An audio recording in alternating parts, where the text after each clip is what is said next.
एक हस्बैंड और एक वाइफ की वेकेशन ट्रिप कैसे जिंदगी और मौत के बीच की जंग बन जाती है, कैसे वो एक खतरनाक एडवेंचर के चक्कर में खुद की जिंदगी को दांव पर लगा देते हैं। चलिए देखते हैं। तो कहानी की शुरुआत होती है ग्रेग और हेदर को दिखाते हुए, जो अपनी एडवेंचर स्पॉट पर पहुंच चुके हैं। लेकिन इससे पहले कि वो बोट पर चढ़े, वहां मौजूद एक अनजान शख्स उन्हें चेतावनी देता है कि वो जो कुछ भी करने जा रहे हैं वही चीज 1 महीने पहले आए कपल ने भी करी थी। उन्हें भी किसी ने बताया था कि इस एडवेंचर के बारे में, पर उन्होंने खुद के सामने से मौत को आते हुए देखा। तो वहीं उनकी किस्मत अच्छी थी कि वो बच गए, वरना बहुत बड़ा हादसा हो जाता। लेकिन इन दोनों को उस बूढ़े शख्स की बातें मजाक लगती है। इतने में वहां पर टकर भी पहुंच जाता है, जो कि गाइड था और बोट का मालिक भी। दोनों से अपना अपना इंट्रोडक्शन देते हैं, जिसके बाद वो उन्हें अपनी बोट की सैर करवाता है। दरअसल ये दोनों एक खास किस्म का एडवेंचर करने के लिए आए हैं, जिसमें इन्हें केज में बंद करके नीचे समुद्र की गहराई में भेजा जाएगा, जहाँ ये अपने आसपास समुद्री जीवों की खूबसूरती को क्लियरली देख सकते हैं। पर हेदर इसके लिए थोड़ी डर रही है, क्योंकि उसने ये सब पहले कभी नहीं किया। ऊपर से जब उसने शार्क का नाम सुना तो और टकर की हैरत अंगेज कहानियां सुनी तो उसे और भी डर लगने लग गया। पर ग्रेग उसे दिलासा देता है कि कुछ नहीं होने वाला, बल्कि ये तुम्हारी लाइफ का सबसे बेस्ट एक्सपीरियंस होगा। अब ऐसा बोलकर उसने उसे मना लिया। फिर दोनों नीचे गए। कुछ ही समय के अंदर इनके पास हजारों की तादाद में शार्क, डॉल्फिन जैसी अलग अलग प्रकार के जीव घूमने लगे, जिनके बड़े बड़े दांत हेदर को डरा रहे। पर धीरे धीरे करके वो इस खूबसूरती को महसूस करने लगती है। अब उसे मजा आने लगा है। कुछ ही देर में इनका टाइम खत्म होने के कारण इन्हें ऊपर खींच लिया जाता है। पर हेदर बहुत खुश थी, क्योंकि उसे बहुत मजा आया था। पर यह आखिरी बार था जब वो खुश थी, क्योंकि अगले ही पल अचानक से टकर ग्रेग के गले में चाकू मारकर उसे पानी में फेंक देता है। बेचारी हेदर खूब चिल्लाती है, लेकिन ये लोग बीच समुद्र में थे और ऐसे में चिल्लाने का कोई फायदा नहीं है। इतनी जल्दी सब कुछ हो गया कि उसे समझ नहीं आया कि असल में अभी हुआ क्या है। खैर, इस दौरान हम अपनी कहानी के दूसरी लीड माया को देखते हैं, जो कि एक सर्फर है। कुछ सामान खरीदने के लिए वो एक ग्रोसरी शॉप पर जाती है, जहां उसकी मुलाकात एक मैट नाम के लड़के से हुई। पर वो उसे ज्यादा तवज्जो नहीं देती और बिना कुछ कहे ही बाहर आ गई। पर वहां भी मैट आ गया, क्योंकि वो उसे बहुत पसंद आ गई थी। हालांकि माया उसे इग्नोर करती है, पर मैट को पता था कि उसने अभी अभी ग्रोसरी स्टोर से चोरी करी है। अब उसका कहना था कि अगर वो चाहती है कि ये बात स्टोर ओनर को ना पता चले तो उसे उसको लिफ्ट देनी होगी। मजबूरन माया को उसकी बात माननी पड़ती है। अब पूरे टाइम वो कार में उसे बातें ही करती रहती है, जिससे परेशान होकर वो उसे चुप करवा देती है। लेकिन जब उसके डेस्टिनेशन पर पहुंचकर मैट की कार में रखी सर्फर बोट को देखा तो उसे लगा कि ये भी उसी की तरह सर्फिंग के लिए दीवाना है। तो फिर दोनों में बातचीत होने लगी। फिर पता चला कि इनका म्यूजिक टेस्ट भी सेम है और बात आगे बढ़ गई। अब रात हुई तो मैट अपने घर गया कुछ खाने को लेने के लिए। जब बाहर आया तो देखा कि वहाँ माया की वैन है ही नहीं।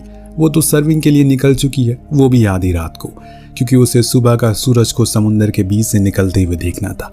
ये उसका सबसे पसंदीदा काम होता है। पर जब वो अपने वैन से अपने कुछ सामानों को बाहर निकाल रही थी, तभी वहाँ कोई आ जाता है, जो कोई और नहीं बल्कि टकर ही था। जी हाँ, जो उसे देखकर कहता है कि तुम्हारे जैसे लोग इस सर्फिंग को आज भी जिंदा रखे हुए हैं, हिम्मत को सलाम है तुम्हारी। इतने में माया के पास मैट का मैसेज आता है, जो उससे पूछता है कि वो उसे बिना बताए क्यों चली गई। उसने वजह बताई। उसने पूछा कि क्या वो भी ज्वाइन कर सकता है, लेकिन माया उसका रिप्लाई दे पाती उससे पहले वहां से फिर से टकर आ जाता है। और इस बारी उसके इरादे अलग थे। उसने सही मौका देखा और माया को बेहोश कर दिया।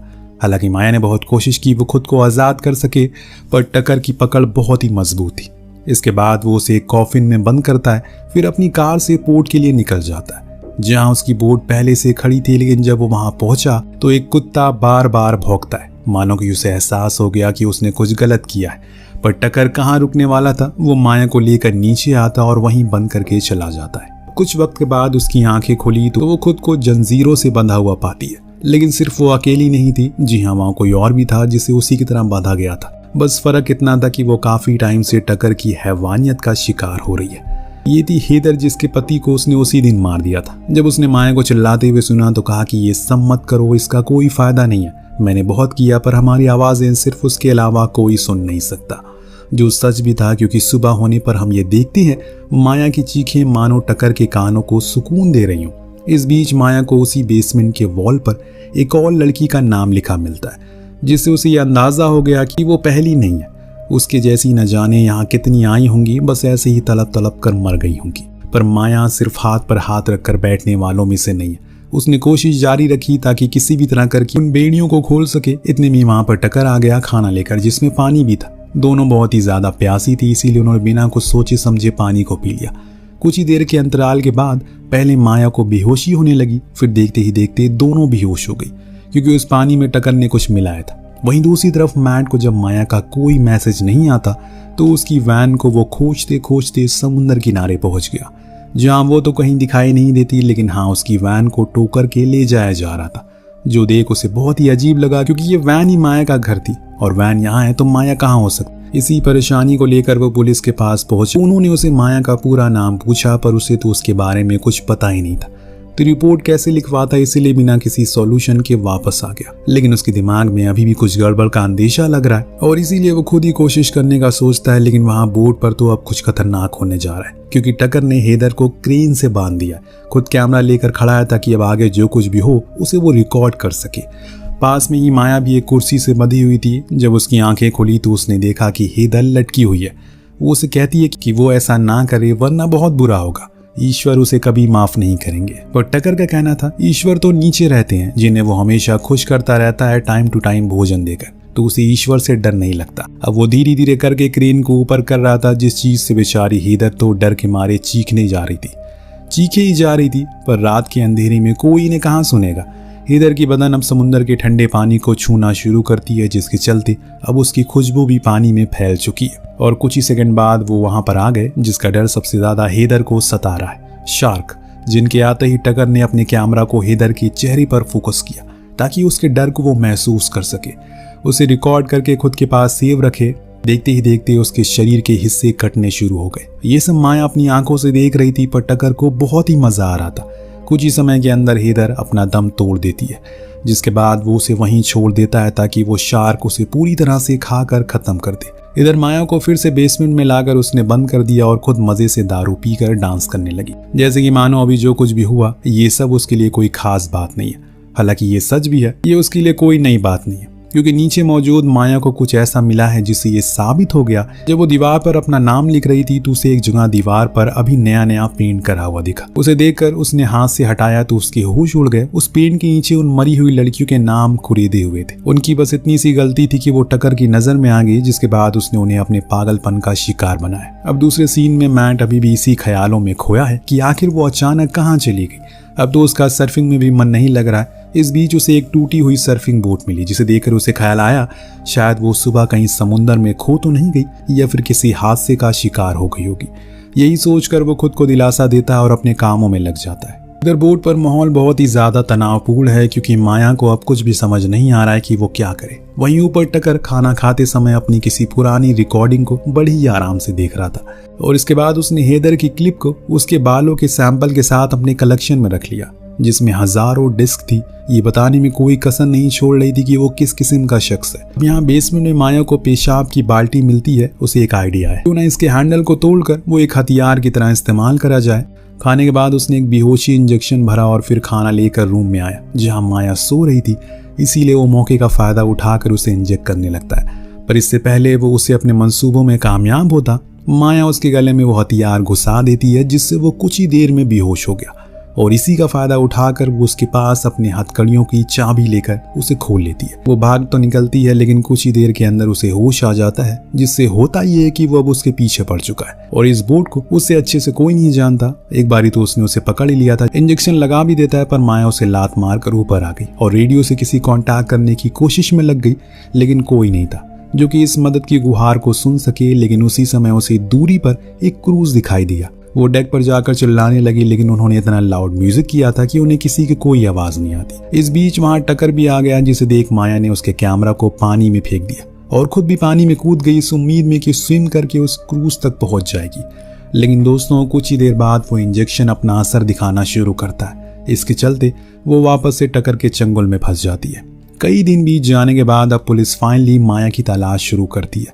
इस बीच मैट को एक आइडिया आता है, क्यों ना वो बीच की सीसीटीवी फुटेज को निकाले, जिसमें उसे पता चला कि माया की वैन को कोई टो करके ले जा रहा है। अब जूम करने पर पता चला कि ये ट्रक तो टकर का है, क्योंकि उसमें उसकी कंपनी का नाम लिखा है और ये देख फौरन मैट ने उसके बारे में पता लगाया। कॉल भी की लेकिन कोई रिस्पॉन्स नहीं था, क्योंकि इधर टकर तो बोट पर था, नहीं तो वो दूसरा कैमरा लेने के लिए मार्केट आया हुआ है, जहां उसे अपना अगला शिकार भी मिल गया जो एक टूरिस्ट थी। इधर अब मैट को जब कुछ पता नहीं चलता तो वो सीधा बोट पर ही आ गया, जो किनारे पर खड़ी थी, लेकिन अंदर जाने पर उसे कुछ खास चीज नहीं मिलती।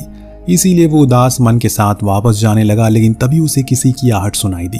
कान लगाया तो पता चला नीचे से कोई चिल्ला रहा है मदद के लिए। वो फौरन अंदर घुसा और आवाज का पीछा करते फाइनली उस जगह पर पहुंच गया जहां उसके सामने माया लेटी थी। हाथों में हथकड़ी लगी। उसकी हालत को देखकर वो पूरी तरह से हैरान था। ये सब कैसे हुआ? लेकिन माया ने उसे सबसे पहले पुलिस को कॉल करने को कहा क्योंकि समय बहुत कम है। इसीलिए वो डग पर गया और कॉल करने लगा। लेकिन तभी दोस्तों पीछे से टकर आ जाता है और उसे बुरी तरह पीटता है। मैट भी कम नहीं था। उसने भी पूरी कोशिश की और अंत में उस पर हावी रहा। पर उस बेचारे की किस्मत यहाँ पर खराब थी क्योंकि तभी वहां डेव आ गया, वही भूला शख्स जिसे हमने कहानी की शुरुआत में देखा था।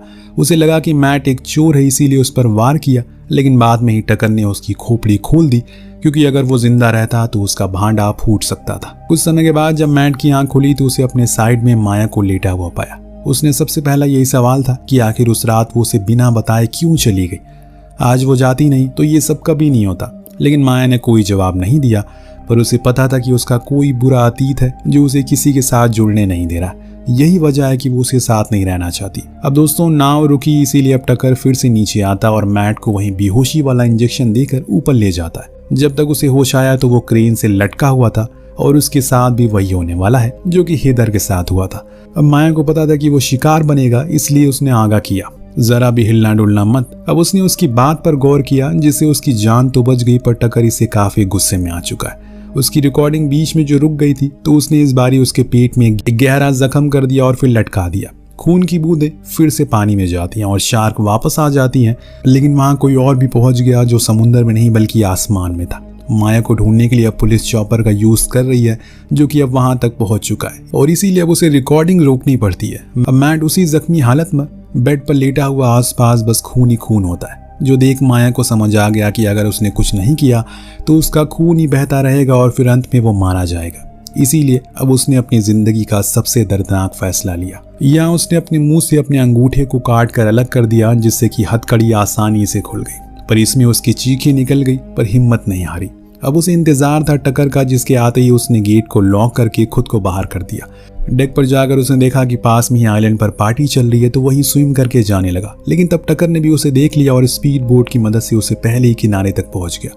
उसे घसीट कर वापस ले आया और टांग दिया उसी क्रेन पर, क्योंकि अब वो खाना बनेगा ही शार्क का। पर जैसे ही शार्क उसके करीब आए उसने उसे लात मारकर दूर कर दिया, जो देखकर टकर को सही नहीं लगा।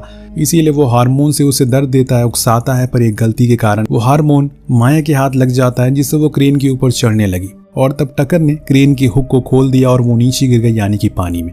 उसके सामने आ गई वही शार्क जो उसे कुछ देर घूरती रही, फिर बिना कुछ करे वहां से वापस चली जाती है, जैसे कि मानो उसे पता हो इस शख्स ने उसे उसका कुछ नहीं बिगाड़ा। तकलीफ तो टकर ने उसे दी है, उस पर हार्मोन मारकर।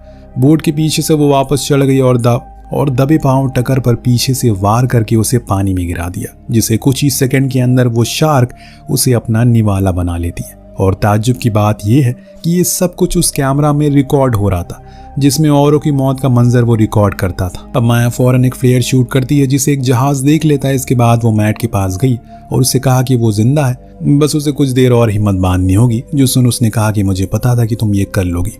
माया की आंखों में आंसू हैं, क्योंकि अगर मैट उसे बचाने के लिए यहाँ नहीं आता तो शायद कहानी का अंत कुछ और होता। पर वो आया, उसने हिम्मत दी, तब जाकर उसने हैवान का खात्मा किया और उन हजारों लड़कियों की आत्मा को मुक्ति दी। इसी के साथ ये कहानी यहीं खत्म होती है। आपको कहानी कैसी लगी हमें कमेंट करके जरूर बताएगा। मिलते हैं अगली वीडियो में। Thank you so much watching. Peace out.